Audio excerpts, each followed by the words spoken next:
জাতীয় দল থেকে চোট নিয়ে মোহনবাগান অনুশীলনে ফিরেছেন আপুইয়া। আগামী ৩রা এপ্রিল সেমিফাইনালে মাঠে নামার আগে এই চোট বেশ ভাবাচ্ছে বাগান কোচ হোসে মলিনাকে।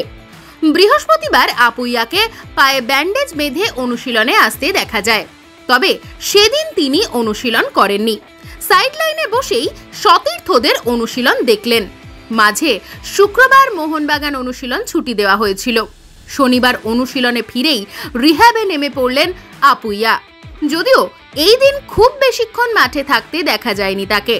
আপুইয়ার পাশাপাশি এই দিন দলের সঙ্গে পুরো দমে অনুশীলন করলেন মনবীর সিং। শেষ কয়েকদিন সাইড লাইনে রিহ্যাব করতেই দেখা গিয়েছিল তাকে।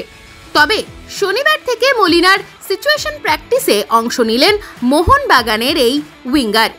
এখন এটাই দেখার সেমিফাইনালের আগে সম্পূর্ণ সুস্থ হয়ে উঠতে পারেন কিনা আপুইয়া এবং মনবীর সিং।